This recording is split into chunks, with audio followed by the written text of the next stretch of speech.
Suicidal behaviour can't be understood from any one perspective alone. Suicidality is best explained as a complex interplay between risk factors across domains. Not everyone who experiences bereavement or relationship breakdown or is under massive pressure at work or is struggling financially will feel suicidal. It's often an accumulation of pressures and events, sometimes stretching back to adverse childhood experiences and exacerbated by adult trauma. While it's good to talk, it's even better to see action. I'm sure the Minister will remind us when she speaks that the Government is currently consulting on its 10-year mental health plan, and that this will also be used to inform a refreshed national suicide prevention plan, the last one being 10 years old. I'm a little concerned that this is being bundled up into the one consultation, that there are only passing references to suicide in the consultation overview, which is what most people will read. In fact, it's not mentioned at all in the chapter on crisis, which is where you'd most expect to find it. You have to go into the mental health and wellbeing plan discussion paper to find any detail. And I hope that this doesn't mean that suicide is being treated as an afterthought. We're told that future detail on the suicide prevention plan will be set out in due course.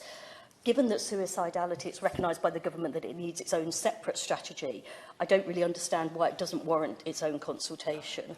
There's a danger that we focus totally on that sort of softer end of things, and we talk a lot less about the more difficult areas where people are well past the point where, you know, a nice cup of tea and a friendly chat would make a difference. And at the moment, there certainly seems to be a huge problem of when people are considered past the point where the talking therapies would help. They might be too high risk or too unwell to benefit from primary mental health services, but they're not quite ill enough to access secondary services such as the community mental health teams. They're not totally at crisis point. But what happens is they're left to fester somewhere in the middle, and it's when they reach crisis point they finally get help. But that's too late in many cases to actually turn their mental health around.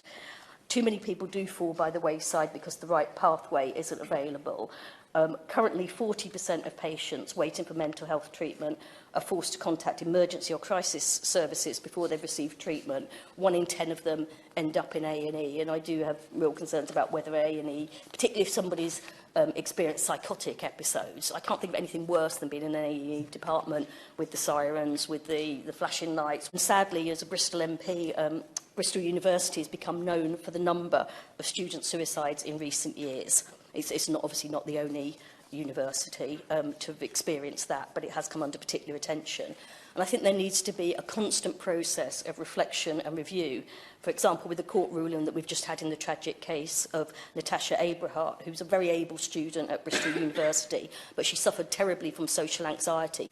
Rather than trying to force all young people into one model as to what success and achievement looks like, institutions need to adapt to them instead.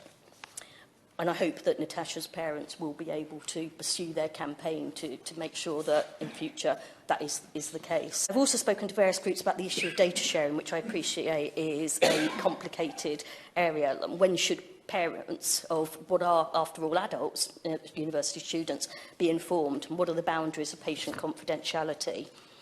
In some cases, it might deter students from speaking to mental health services at uni if they thought their parents might be told, particularly if they're grappling with something like their sexuality, or if they become involved with drugs, or any all sorts of things that you wouldn't want your parents to know about. Or sometimes they might come from abusive family backgrounds and their parents wouldn't be helpful or supportive.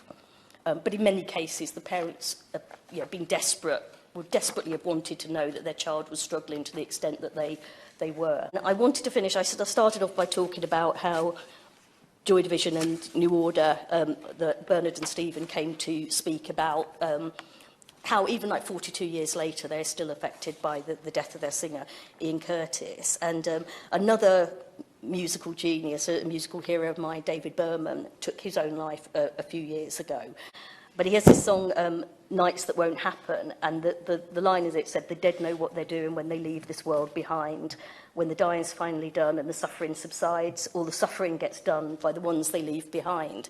And just finish on the note, that is very true. I do hope that support for bereavement services of people who've recently been bereaved by suicide is very much at the top of the Minister's agenda, because they're the people that do really need it now.